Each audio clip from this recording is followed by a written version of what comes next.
Welcome into Other People's Shoes. As you know, I am your host, Neil Matthews. Thank you so much for joining us today. Before we get to today's episode, a little message from my friend Katie Horner. Katie, take it away. The event of the year for Christian business owners is just around the corner. Handprint Legacy Live 2021 is virtual this year, which makes it super easy to attend from anywhere in the world without makeup, long flights, or expensive hotel rooms. Thursday through Saturday, June 24 to 26, we'll spend 3 powerful days mapping out your first or next most important steps for your business. I'm Katie Horner. My husband and I have grown from full-time ministry in Mexico to full-time international business owners by understanding and solving the countless marketing challenges faced by Christian entrepreneurs. We created the Handprint Legacy Live event as a safe haven where small business owners, teachers, authors, and coaches strategize, implement, and grow their business. This event is highly interactive and tickets are limited. Grab yours today before we sell out, because 3 days of Bible-based fun and marketing instruction is going to leave you with your next marketing funnel all mapped out.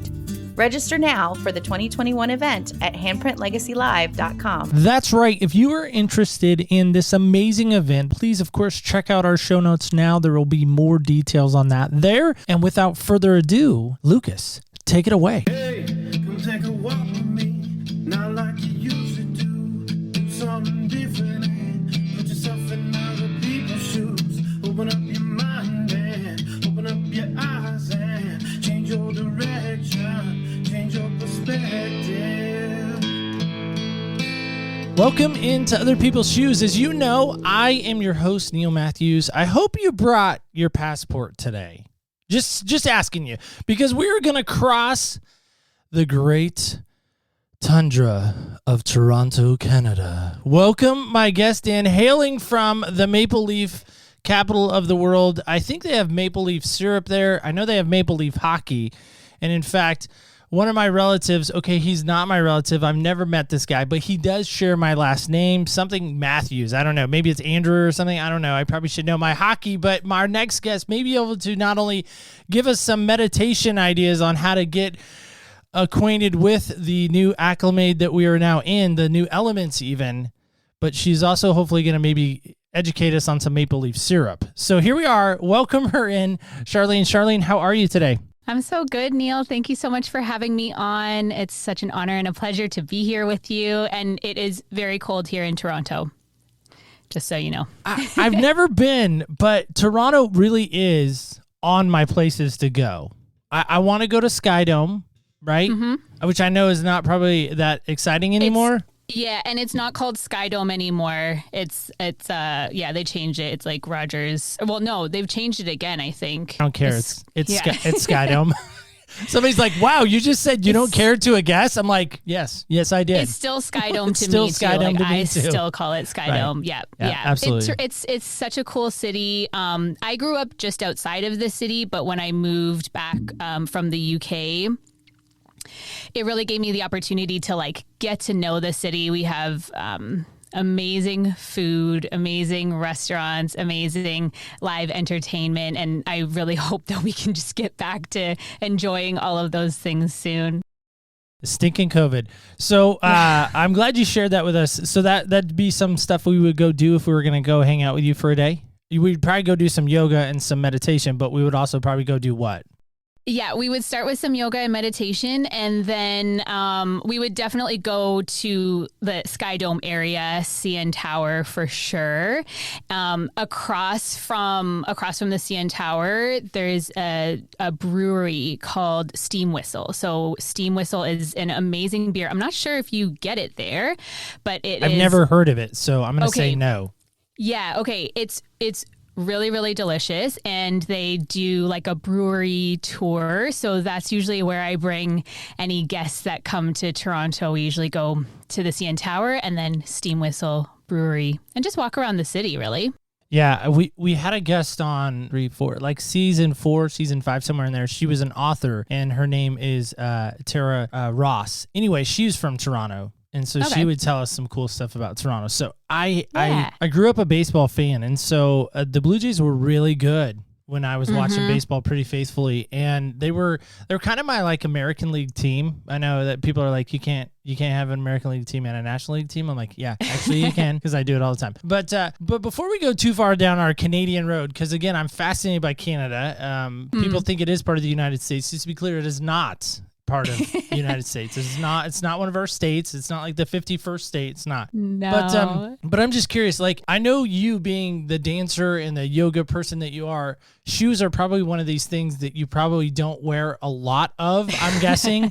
So, but if we were to try to do our best to get ourselves in your shoes today, what style of shoe do you think we would find you in today? I am a sneaker person, comfort over everything. And my I would say my favorite pair of shoes I call them my magic shoes. They are a pair of Nike Huaraches, and they're this amazing like emerald color. I found them in Amsterdam. And I wasn't going to buy them for myself. And my husband was like, you need to have these. And they're so special that a dance class, I'll only wear them inside a studio or inside around the house. So that's what you'll find me in mostly, is comfortable sneakers. That's fantastic. And a place of all places to find them in, Amsterdam, right? Amsterdam. I mean, that's not a name I hear every day, but that's kind of awesome. And they're emerald even. So that begs the question, is emerald like maybe a favorite color of yours? Is that maybe why your eye gravitated toward them, or was it more the comfort? Yeah, I like bright colors, which is weird because a lot of my wardrobe is not bright, but shoes I gravitate towards bright colors, reds, orange, something that pops. But they have to be comfortable. They have to be comfortable. I myself, I don't like red for whatever reason. Okay. I don't know why, but I do have a pair of, and I wore them actually during Christmas. I wore, they're all white, and then they have red stripes on them, like vertical stripes on them. And so they almost look like a candy cane. And Cute. so I did wear them during Christmas, and I thought, well, I mean, there's like 50 pairs of shoes, so it's like any day I could probably grab any pair and probably be okay. But well, that was a time to bust those out. yeah, it was for sure. Yeah. And they're Velcro, so they're kind of like old man shoes. They don't have laces. But anyway, Perfect. another story. So I'm excited again to talk with you. We of course met on the amazing app called Clubhouse. I've been telling everybody that I sit with, that I've connected with through Clubhouse, how we met, because I always think that's kind of a fun story of how our paths cross. Maybe people find that interesting. Maybe they don't. I don't know. But I always like to say that. And so, we met on this amazing app called Clubhouse, and in this room that we were in together, I think what I really admired about you and really almost respected about you was when I started hearing your heart towards people and your heart towards just this idea of empathy and this idea of, I love people and I want to know their story, and I want to give them a, kind of a platform to share their story. And I'm like, wow. It's almost like I found my long lost, cousin in the podcast industry or you know what I mean? Like a family member, because I think there's so few of us, which is so weird to say, but I think there's so few of us that are truly allowing others to come in and kind of have this walk of empathy with them, this kind of walk of, what you've walked through and this pain that you've maybe walked through, or maybe this victory that you've walked through, whatever it may be. And I just love what you're doing. And I just wanted to share that with you, that I really gravitated towards your heart in that respect, because it was so similar to what I'm doing. So just wanted to share that with you before we go too far. Thank you so much. It's so lovely to hear. And, it's so lovely to hear too from a fellow podcaster who knows how to hold that space as well, who creates a similar platform for people to come and share their stories.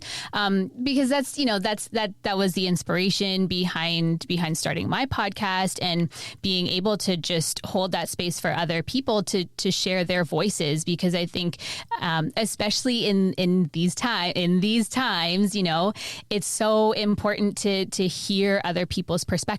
And that's why I gravitated towards your storytelling as well, and your platform as well, because I think it's so important to hear other people's perspectives and to have those stories shared. So thank you so much for that. That's so kind. Well, absolutely. Like I was saying, I just feel like there's so many people out there when you talk podcasting or you talk this type of platform that I feel like are just, and I'm going to make a very broad sweeping statement about most people, which is kind of dangerous for me because I don't normally do this, but I just feel like so many times there are people out there that their motives are not pure.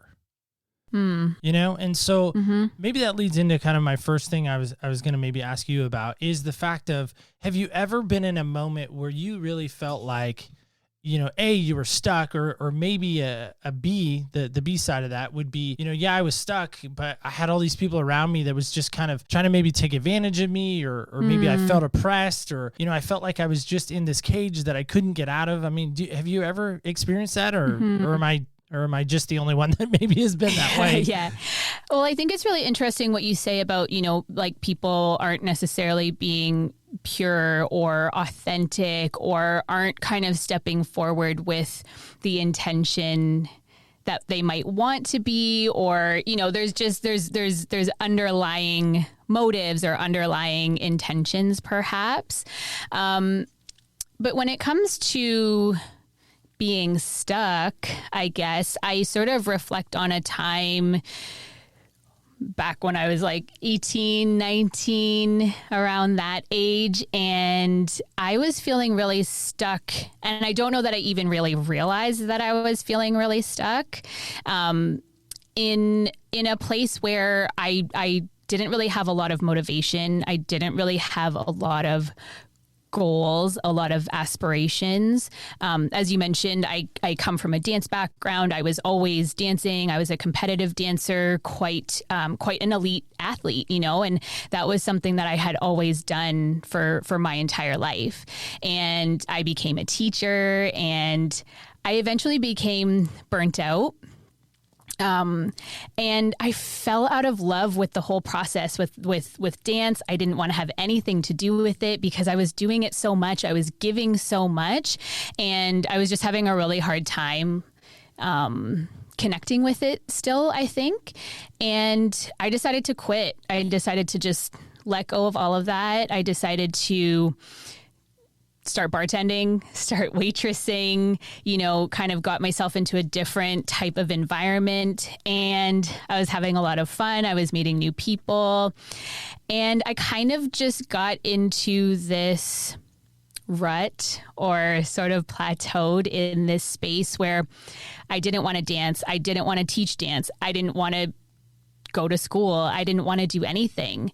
And I was having a really hard time feeling motivated. And it wasn't until my parents actually said to me, you know, this is like a wake up call for you. You need to either go back to school. You need to either go back to teaching. You need to start pursuing your dance career, or you're going to start paying rent under our house, you know, under our roof. Sorry. And, that really shook me up. That really kind of made me realize, like, okay, well, there's something that I need to be doing, and that's not paying rent to my parents. I'm not doing that. And I decided to pack my bags and leave the country and travel to Europe, and I ended up in London, UK. So, yeah, I think, you know, there was a point where I was definitely feeling stuck, but at the time, I don't think I realized it. And it took outside people. It took external motivation, my parents kind of giving me an ultimatum to change, to shift, and to get myself unstuck. Well, first off, I think we all have that moment in our life where mom and dad, or, you know, maybe it's just mom, or maybe it's just dad, who knows? I mean, in this society that we all live in now, but a parental unit, we'll just maybe leave it at that, comes to us and says, hey, you know, it's kind of put up or shut up, you know? Right. And the put up being, you got to put up rent, or you're going to have to shut up and go, right? And so I love that, but I also kind of struggle with that, because if they didn't do that, if they didn't come along and kind of call you to adulting, we'll say, right? Call you into that moment of, hey, this is how real life works. Like, you can't just live someplace for free forever. If they didn't come and do that, where do you think your life would have been? And I know I hate what ifs, but, you know, hypothetically, I mean, they're so hard, because it's like, well, now we've passed that. We can easily go back and go, well, I would have done, I would have, should have, could have. Absolutely. You know, but I mean, have you ever sat back and really thought about that? I definitely have. And I've thought about what it would have been like if I hadn't traveled, if I hadn't left the house, if I hadn't gone to Europe and had that whole adventure over there in London.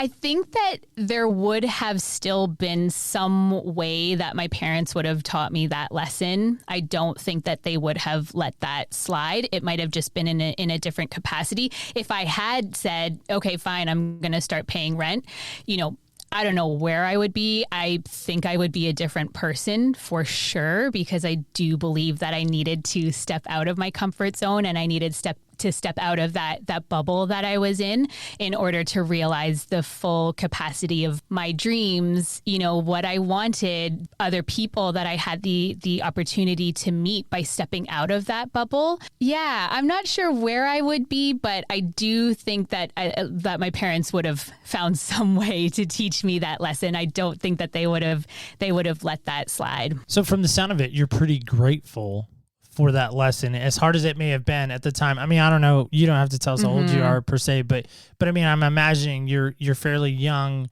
when this encounter takes place. When again, you're introduced to the world of adulting. It's just fun to say now, adulting. But do you have any brothers and sisters or anything like that got to experience the same type of mom and dad lesson, if you will? And how did they handle that in comparison to you? Yeah, I do. I have a younger sister. We're 3.5 years apart, and we're very, very close. So that move for me too was pretty hard on our relationship as well with my sister, because of how close we were, or how close we are. Yeah, and she kind of had a different path because she went to university. Like, I graduated high school. I didn't do any post-secondary education. I started teaching right away. I got into the workforce right away.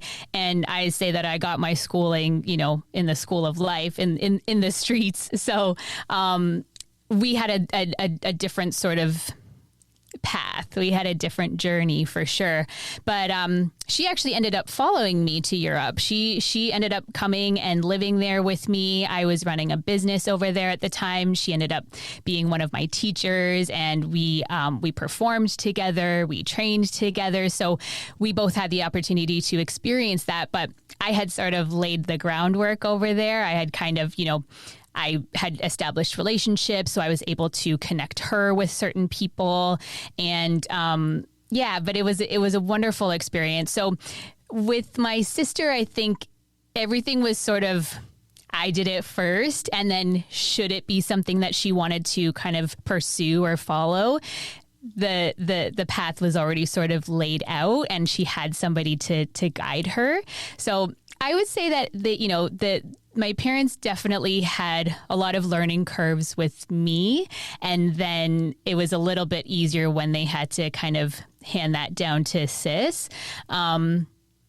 Yeah, but it was good for me though, because I think that it made me strong. It made me realize, like, okay, I have a responsibility here to pave this path, to set a good example as well. And different journeys, different people, but we both turned out okay. Well, that's great that you guys were able to team up in Europe and not only, partner together to perform together, but even, help her out as far as like classes and having her kind of teach where you were at. That's kind of a cool thing.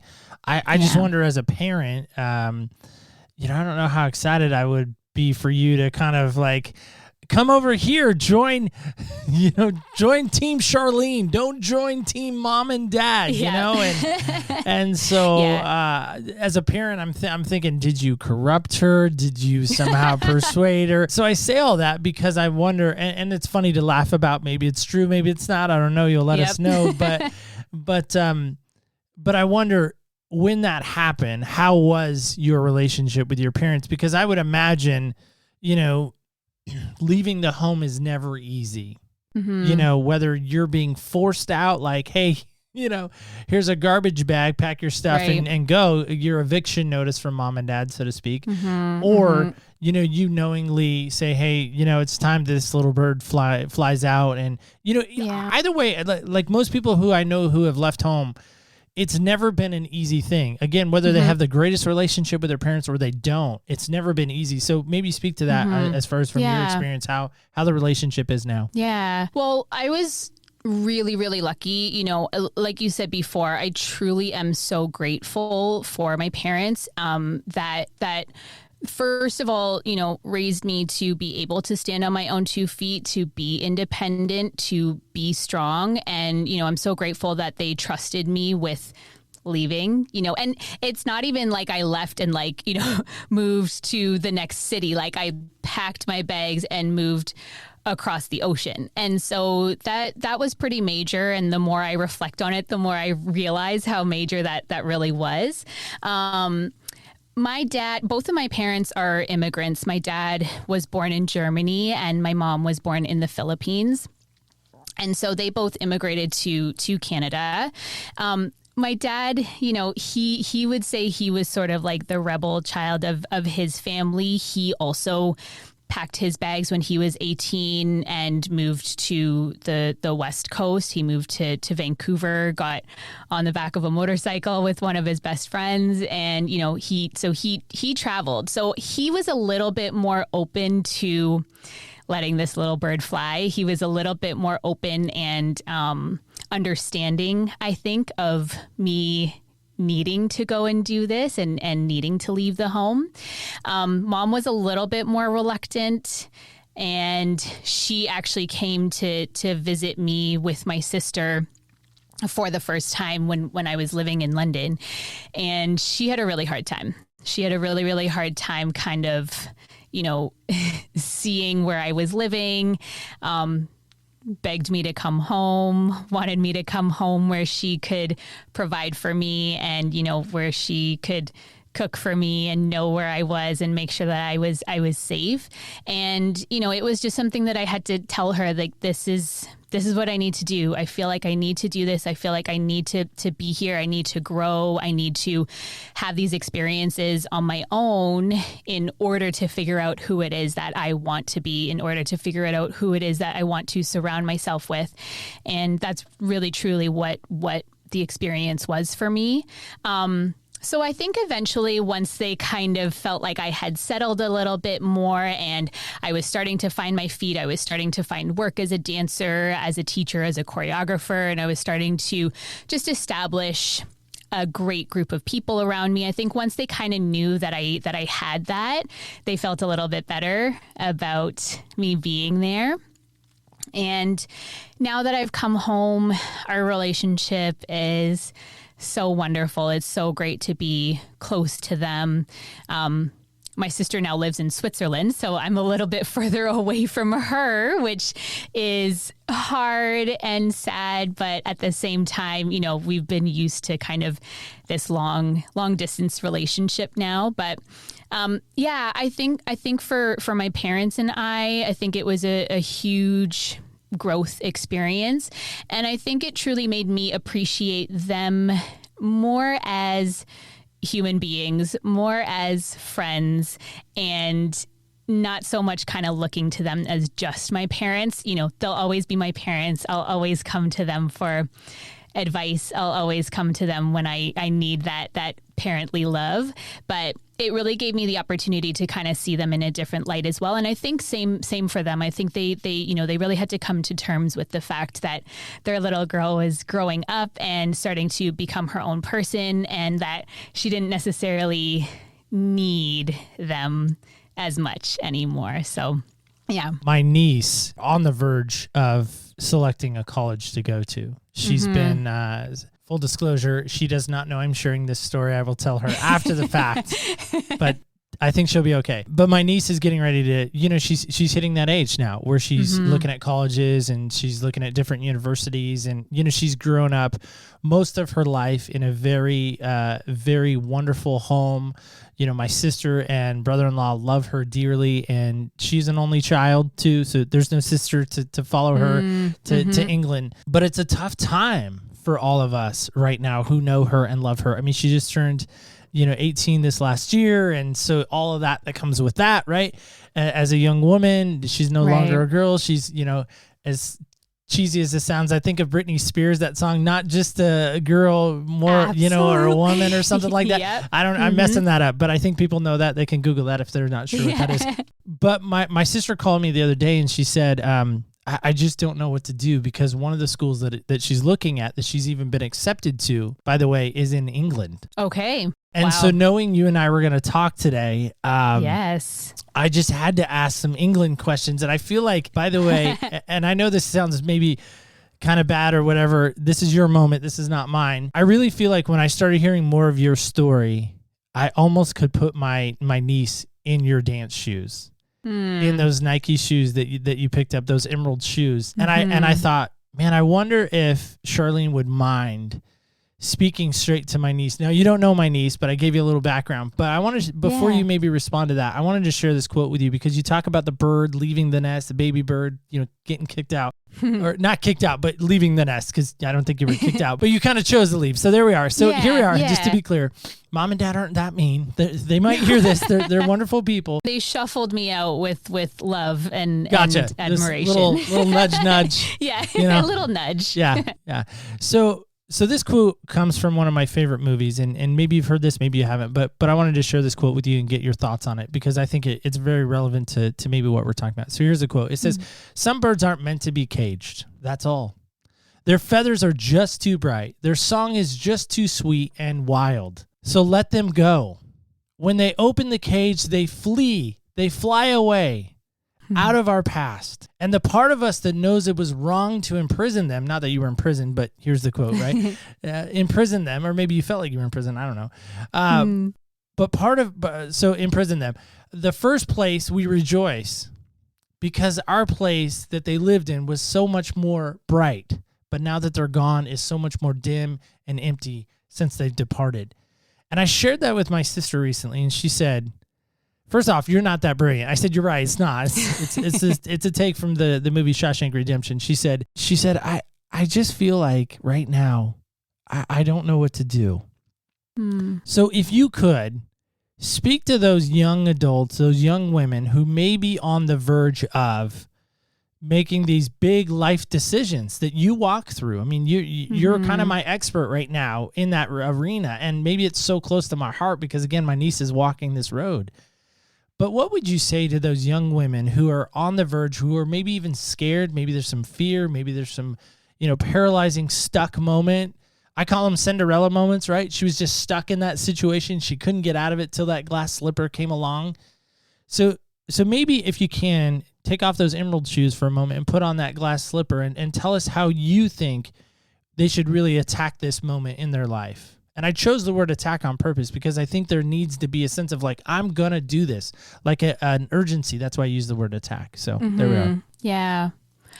I love that quote. I love that movie. I got a little bit emotional listening to that because, that really is the sense, right? And talk about putting yourself in other people's shoes, like thinking about what my parents must have also been feeling, and I think it's I probably wasn't really thinking about that at the time, but now as a grown adult, having walked that path, I'm not a parent, not yet. And, I see that and I understand that and I can hold a lot more empathy for that now.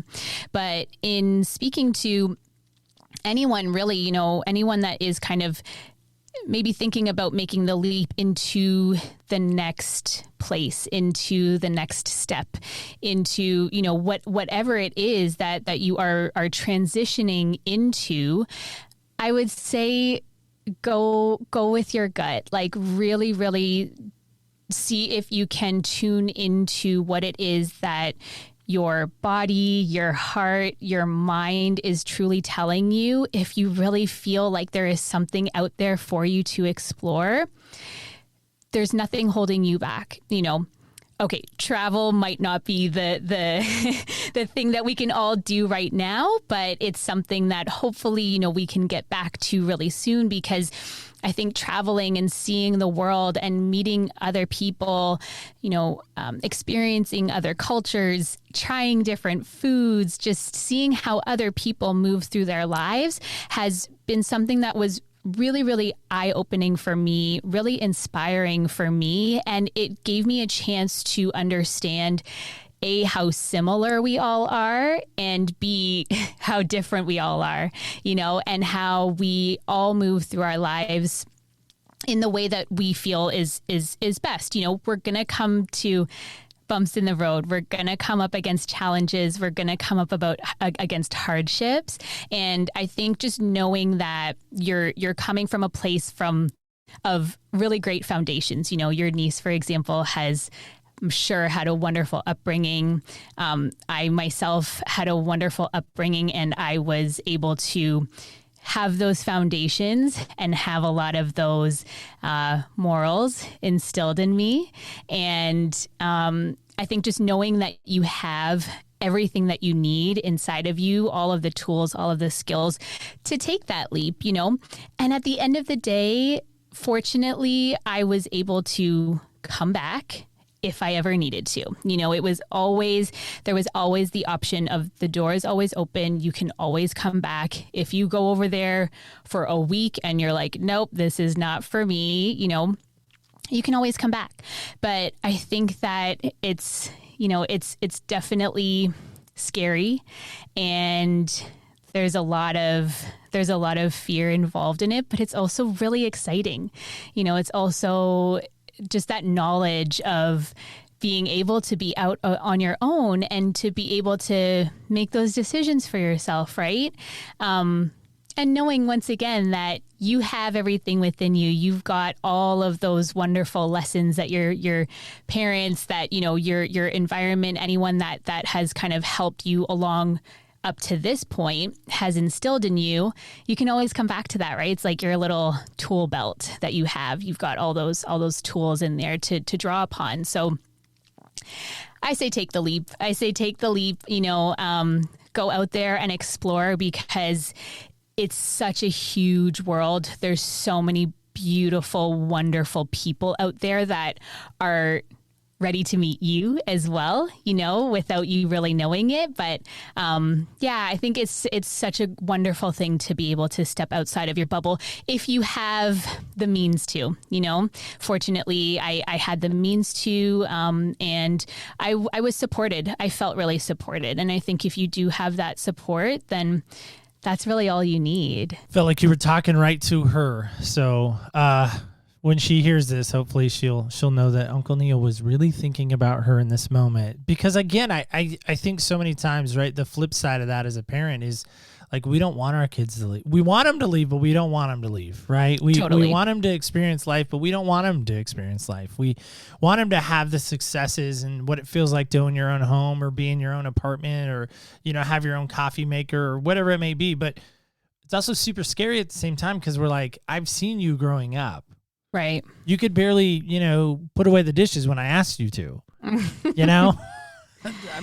I know some you're kids supposed are like to that. cook for yourself. Right, and now you're supposed to cook for yourself. You can't live on, mac and cheese and top ramen. Just, putting that out there. I mean, you can, but you're probably not going to have a very, you won't feel very good. You won't feel very good, for sure. Yeah. So speaking of being in England, right? I mean, again, never being in Toronto, the culture, the climate, the weather, the hockey, all of this stuff, right? Going over to England, like, what was the biggest culture change for you going across, I say across the pond, but I think most people know what I mean by that, but across the seas, right? Like, what was the biggest change for you in adjusting to that world opposed to being in Toronto? Getting used to the accent was a huge one for me, and I miss it so much. I say this all the time. Anytime I hear a British accent, I'm like, oh my gosh, I miss it so much. So getting used to the slang, getting used to kind of just trying to decipher what it was that people were saying to me, that was a big thing. And I ended up in like in London. Like I was working in bars and teaching at, the main studios in the heart of the city. So coming from a suburban town, because I hadn't lived in the city before I moved to London. So coming from a suburban town and then kind of going to one of the biggest cities in the world, which is truly, you hear this phrase a lot. It's like a melting pot, right? But it's literally a melting pot of any European countries and, the States, Canada, just like so many different people, so many different cultures. It was a lot. It was a lot. It was very, very busy, getting on the tube, making those commutes was like a huge shock for me, and I had never really done that. We had always had cars and buses, taking the school bus. Like I was never really a city girl. And so I think that was probably the biggest shock, is like just ending up in a very big city on my own. But again, it left a lot of space for me to meet all of the wonderful people that I met and to really create my own little community, my own little family, being that there were so many people that I met from so many different countries. I kind of gravitated to all of those people that were, in the same shoes as me, in the same sort of place where they also left home and they were on their own and they were pursuing their dance career. I kind of collected all of those people and created my own dance company and just created a little family where we all kind of felt like, okay, these are our people. These are my brothers and sisters while I'm here, kind of creating that safe place and just people that I could hang out with and confide in and be myself with. So I'm really grateful for that. But yeah, I think the biggest shock was just how overwhelming it was to move to a big city. I got used to it, but then in the end, I was like ready to come back to a smaller city, a quieter city. I did not want to take the tube anymore. I was definitely over that after 7 years. So the tube is their transit system, if I'm understanding that right? The underground. Their subway system, essentially like what we'd have in the States or something like that, right? Yes. Yeah, okay. Yeah. Subway. Is it pretty fast? Like it gets you to places pretty quick for the most part? Yeah, I think it's still one of the most like elaborate systems in the world, as far as I know. I know Japan has a really, really great system, but I know that London has an incredible system. It's pretty fast. Like you don't have to have a car. I know like there's places in the States and here too where it's like you have to have a car. In London, if you're kind of within the hub of like, the city, very, very good transit. And the double-decker buses too are one of my favorite things to take, something I really, really miss actually. Yeah, I would think Big Ben would be fun. They have that giant Ferris wheel too, if I'm not mistaken. The London Eye, yeah. I would be drinking tea like nonstop, and I'm a coffee guy, but I would probably be drinking tea no matter what. Yeah. It's a very, very cool city, and I haven't been for a number of years. I think I went back maybe 1 or 2 years after I moved back to Toronto. But before I left, I actually kind of did this like countdown on my Instagram of all of the things that I was going to miss, all of the, the favorite restaurants that I had, all of the museums in London. I don't know if this is still a thing, but they're all free. Like unless you pay for one of the sort of like special exhibits that they have, all of like the Natural History Museum, the Science Museum, it's all free, which is super cool. And it's pretty cool that you get to be in a very touristy city, but you can just kind of walk around and experience a lot of those things for free, like Buckingham Palace and like you said, Big Ben, and there's a lot to see, a lot of culture to take in, and there's always something to do there for sure. That's fantastic. Yeah, that's on my list. It's on my list. Toronto, London, Sydney, Australia. Like I want to, like maybe all at once, just bam, bam, bam, bam, just go, just get them done. Just that's fine. As soon as COVID is over, book all of those tickets. Yeah, why not? It's fine. It's frequent flyer miles. It's totally cool. I just want to I'm curious about this as we wrap up today. First off, I love the fact that you've given us some real insight, not only to yourself, kind of your journey, kind of where you've come from, kind of, all this stuff. Some people were like, I'm sure they're thinking right now, well, if London was so amazing and so great, and she had all this success over there, because it sounds like you kind of did. You found your people. You found your, the catchphrase now is my tribe, right? My followers, whatever it may be. Why on earth would you come back to cold, snowy, hockey, capital of the world, Toronto, Canada? Why would you do that? Why wouldn't you just stay in London? Great question. As much as I love London, as much as it was an incredible time in my life, it was very expensive. And being an artist, being a freelance dancer, choreographer, you had to be working a lot to essentially pay rent and eat. I also ran my own business there. I was a franchisee of it was a company called Diddy Dance, and they run toddler dance classes. So I ran my own franchise for, I think it was 6 years. I kind of transferred the business to Canada and ran it remotely, and then I eventually sold it. But I was doing okay, but it was definitely, in air quotes, like a hustle for sure. I met my husband over there. He is originally from Slovenia, and he is also a dancer. So we were both in the industry. We met there, and we were both having a hard time. Like it was kind of getting to a point where we're like, okay, we're both 28. We both want to start to be able to put some money aside, start saving, start having a better quality of life where we're not just working, paying rent and eating, and not really having a lot saved up, not really having a lot to put away for the future.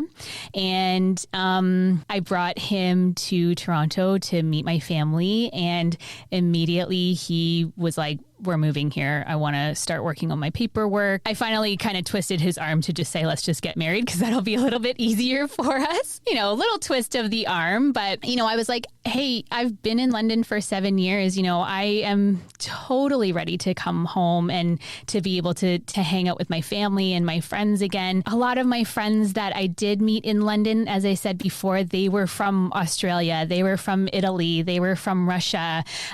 So they kind of all went back to their hometowns, most of them anyways. Some of them kind of moved to different places. And one of my best friends, she moved back to her hometown. We started the dance company together, and they're mamas now, they're papas now, they have their own families. So it kind of feels like I almost grew out of that phase and was just ready to take another leap and transition into the next phase of life. And it felt right to do that closer to home, closer to my parents, and closer to my friends that I grew up with who didn't necessarily get to experience my growth in London. But now I kind of get to hang out with them as an adult. And these were the people that knew me from when I was 7 years old. So that's pretty cool too. So yeah, I definitely look back fondly on that experience, and I'm still really close with the people that I met. We stay in touch over our socials and whatnot, and are still loving each other from afar. But it was the right time. It just felt like it was the right time. There's something about that just makes me think about, there's something about 7 years where your cells like regenerate or something like that, and your whole body like regenerates all of its cells, and there's sort of this like 7-year mark where things start to change. So I don't know if that was the case, but it just felt like the right time. I've heard it said that so much of our life is based on a book, right? Like our life is really just a book. Life's book, life's journey, right? And I've also heard it said that at the end of every chapter in our life, there should be a lesson that is learned during that chapter. what would you say right now, looking over the span of your life? Again, we're not asking how old you are, so just to be clear. Everybody's always like, why do you always ask how people old, how old people are? That's so rude. I'm not. Okay, just stop sending those emails. Stop tweeting me. I'm not doing that. But looking over the span of your life, right, and thinking about how each chapter's ended. Maybe it was the chapter of when you were in high school, and then maybe it was the chapter of right after high school of working and hustling and dancing, and then kind of giving up your passion, which is dancing, right, and then going to London and meeting all the people that you met and doing all the amazing things that you did. Because I'm guessing you probably just didn't hang out in London. You probably went other places in Europe. I mean, you had to. I did. Because you're over there. You might as well, right? And then, Totally. meeting your husband, and maybe there was that chapter of when you guys first met, and then when you're dating, and then coming back to Toronto and, getting married and now the life that you have now. So thinking about the span of your life, what do you think has been the greatest one chapter, but then also lesson with that chapter? Ooh, Neil, that's deep. I love that. Well, I just know for me, like I said, there have been so many chapters in my life, sometimes even sub-chapters, because, the chapter ends and it's like, well, that was a cliffhanger. I wonder how that's going to end. Right. You know what I mean? And so for me, I guess I'm always fascinated by what people have learned in their journey along the way, and a life lesson or maybe a painful lesson that they're like, man, had I known, again, that what if thing again, or imagine if, or, I golf every now and then, like a mulligan, like if I got a do-over, like what would be that do-over? You know what I mean? I don't know. Yeah, totally. Oh man, so many wonderful chapters and so many wonderful lessons. We've been talking about London a lot, and I would probably go back to that experience. All of the different people that I met. I was in a relationship before I met my husband as well, and I had to close that chapter, and that was really hard because this could be a whole other podcast, but looking back on who I was in that relationship, I was not being true to myself. I was not being authentic to myself. I was a different person when I was in my role as, company director, in my role as choreographer, teacher that teaches at Pineapple Studios. Like I kind of separated myself from that person. And, looking back on it, it was my family that kind of opened my eyes to, hey, it doesn't really seem like you are happy. It doesn't really seem like you are being authentic and true to yourself. And so, looking back on that and looking back on all of the chapters, I would probably say that the biggest lesson for me personally is that no matter where I go, no matter who I become, it's always going to be my family that grounds me. It's always going to be my family that, knows me the best and knows me for who I truly am in my most authentic self. And they'll let me know, they'll let me know. They'll let me know. They'll support me, though, in all of my decisions, as long as it comes down to me being happy. And looking back on all of the chapters, it's been something that has been really stable.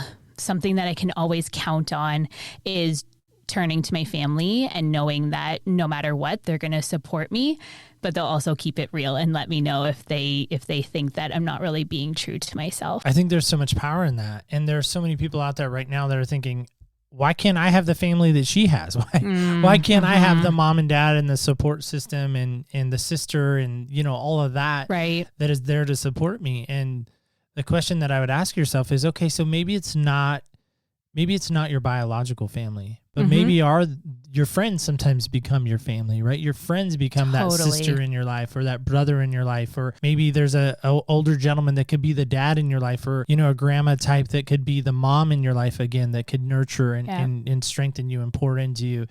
And so my challenge would to be to anyone is to find that people that can really truly support you. So I want to end with this last question. So being over in London, it makes me think about Wembley Stadium. Did you ever hear about that or know about that when you're over there? Yeah, I did. I think I probably went there a couple of times. I think I might have filmed a commercial there for like a mobile phone company. What's a mobile phone? Is it are you saying mobile phone? Or just sorry. Yeah. Now I'm making fun of you. Sorry, that was me making fun of you. Sorry about that. That was a little bit of like the UK, like the London coming out in my mashup of a Canadian accent as well, mobile. So we can call you on your mobile phone. I feel like it's a rotary when you say that. I feel like it's a rotary phone. So you did go to Wembley. You know about Wembley Stadium from the sound of it. Okay. Yes. Okay. Just checking. This is not going to work if you don't. So, but I'm glad it does. So now it's going to work. So back in the wonderful year of I think I'm right on this because I had to Google it to make sure I was right. But back in I think roughly around the year of 1985, they had this amazing concert called Live Aid. And for those of you who have seen Bohemian Rhapsody, the movie, which obviously portrays Freddie Mercury and Queen and the rise of them and all that. Well, they play at this concert called Live Aid, and it's in Wembley Stadium. By the way, the capacity that night or that day, they're estimating at over 72,000 people. That's a lot of people. That's a lot of people. That's a lot of people. So I'm imagining just for a second that we're in this concert, that it's not Live Aid, because, 1985, I was only 5. Again, you don't have to tell me how old you were, but you can just, in your mind, say, okay, that's my number, that's where I was. But in 1985, we're going to now make it, 2021. Okay. You walk out on stage, you got 72,000 people, like, in front of you. And I like my microphone a little better than yours, just saying, because you have the pod mic, which, it's fine. It's fine. It's a fine mic for a podcaster. Yeah, I got the Rode. Yeah, the Rode pod mic. It's fine. For newbie podcasters, it's good. But when you get ready to be a pro podcaster, you have to have the Procaster microphone. Just saying, which is what I'm speaking in. Just saying. Little plug for Rode there, Rode. So, Rode, if you ever want, just let me know. We can talk. But I say all that because I'm going to hand you this microphone. There's 72,000 people there, all walks of life, young, old, doesn't matter, all kind of backgrounds even.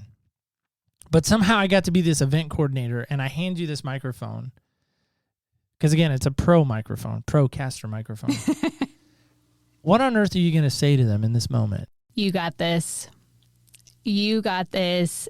Believe in yourself, believe in the capacity you have to influence others with your voice, with your passions, with your hopes, with your dreams. There are so many people out in the world that need to hear your voice.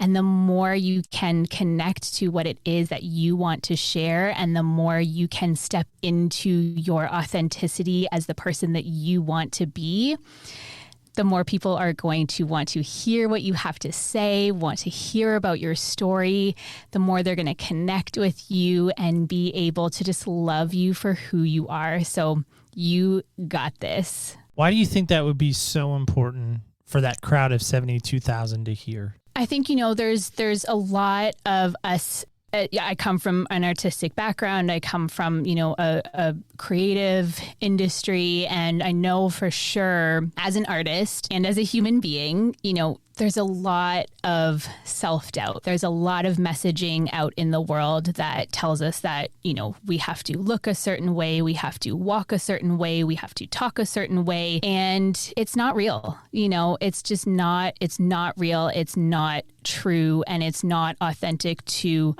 who we are as human beings. We fall on our faces. We're not perfect, but we're imperfect in a beautiful way. And I think that sometimes those thoughts of self-doubt can very, very easily creep in when we are trying to take the next step, when we are trying to put our work out there, when we're trying to step into our authenticity and be vulnerable. I think that imposter syndrome can creep in sometimes, and it's really, really easy to let those voices take over. And so I think it's just a great reminder to just know that, you're strong. You have everything that you need. And if you don't, come to me, come to Neil, find those people that you need to help make you feel strong, and make you feel like you are needed, you are loved, you are wanted, and everyone needs to hear your voice. Yeah, I think that's powerful and such a powerful reminder to say, hey,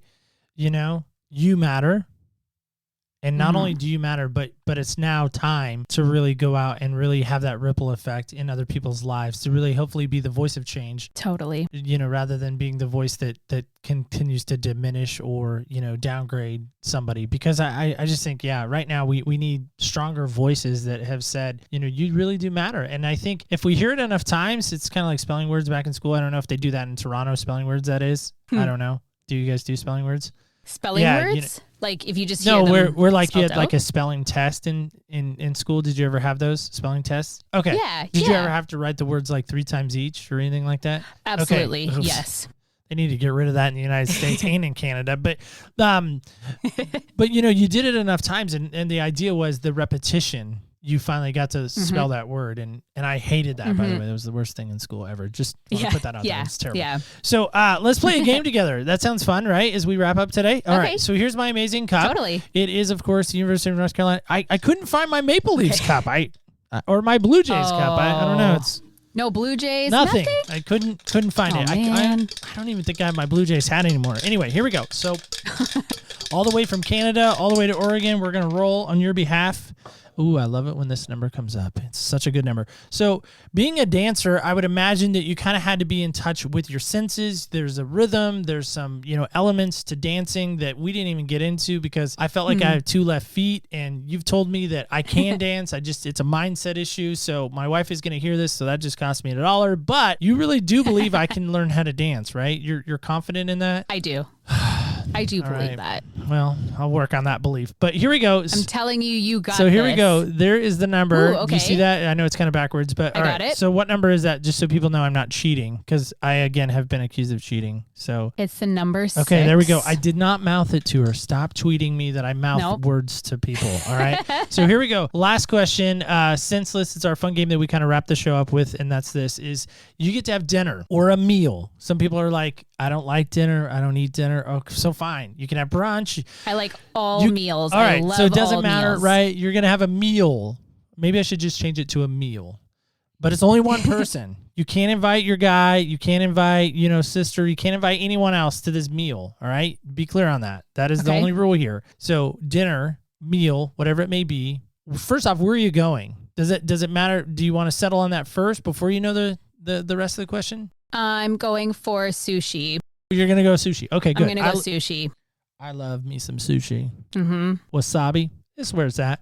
So good. So you're going to sushi. Now who are you going with? Because you get one person dead or alive. Okay. Who are you going to have sushi with? Ooh, man. And it can't be nobody in my... Only one. Only one. Don't try to sneak in other people. Well, I know. want There's Aunt like, so-and-so or there's grandma so-and-so. choreographers, there's this person, there's that you person. You got one. You got one. And you don't get it like a plus one. This is not a it's plus not a one plus situation. one kind of restaurant. No extra reservations. Nope. You only have, it's you and them at the table. That's it. Because when you come to the table, amazing things can happen. Shout out to Sean McCoy. Okay. I am going to bring Bruce Lee to sushi. What on earth would you say to Bruce Lee at sushi? Teach me everything. Please teach me everything. Just download it into my Matrix, brain like the Matrix, right? Just, into there. I think Tank, I need to be a helicopter pilot, and all of a sudden Trinity's a helicopter pilot kind of thing. Okay. I would want to just know all of the things, ultimate wisdom. I think just clarity, sense of peace. I think that he just had so many wonderful techniques and tools to really tune into yourself, into your mind, that mind-body connection, and still was so powerful and physical and, a huge success. So yeah, I'm taking him to sushi. Lots of wasabi. Yeah. Lots of wasabi. I love that so much. Charlene, you mentioned your podcast a few times. I want to give you an opportunity right now. Tell people how they can not only, hear what you're doing, what you're creating, but maybe if they want to connect with you, because again, I think you're one of those people that love to get connected with folks, much like me. So how can folks not only hear you, but get connected with you? What's the best way to do that?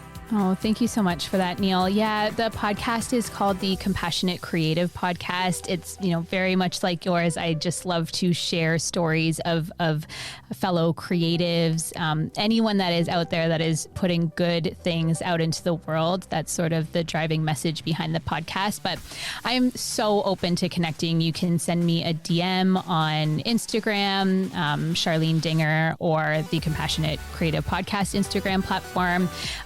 I'm on Clubhouse. I just recently got on TikTok. So I'm trying to just, get myself out there and share with as many people as possible. But I'm so open to an email. My website is just charlenedinger.com. Always feel free to reach out to me and connect. I love connecting.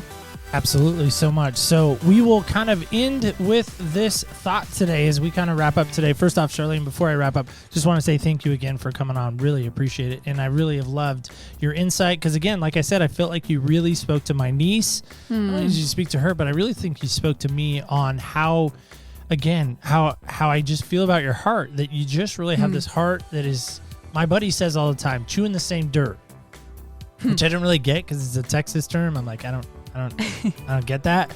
But, I think we're in the same lane, and I love the fact to find a fellow lane runner because so many times it feels like we're running in this lane alone. Yep. But it's nice to have kind of a cohort, if you will, in that lane together. So I just want to thank you again for coming on. Thank you so much, Neil. Endless gratitude to you for having me on. And thank you so much for all of the work that you're doing to share stories of other people's perspectives and, walking in other people's shoes. It's such a beautiful message and it's so needed in the world right now. So thank you. Absolutely. And with that, I just want to say, guys and gals alike, as we wrap up, I just want to give you just a little thought before we run out of here. And that's this. Who is in your lane? I know we say so often, like, we're in this lane alone, like we're just all alone and that's our lane and that's the only one that we're allowed in that lane is me. Why? Why can't we have other people join us in the lane? Like, I know some of us don't like people merging into our lane. We're like, no, this is my lane. I'm going to protect it. It's mine. But I think what Charlene shared with us today, and rightfully so, maybe it's time we kind of welcome people into our lane. And really, because even in welcoming them into our lane, what if we have an ability then to help them along and get them unstuck in that moment? I think she provided some great insight today on just the idea of getting unstuck, the idea of venturing out, crossing the pond even, to really help.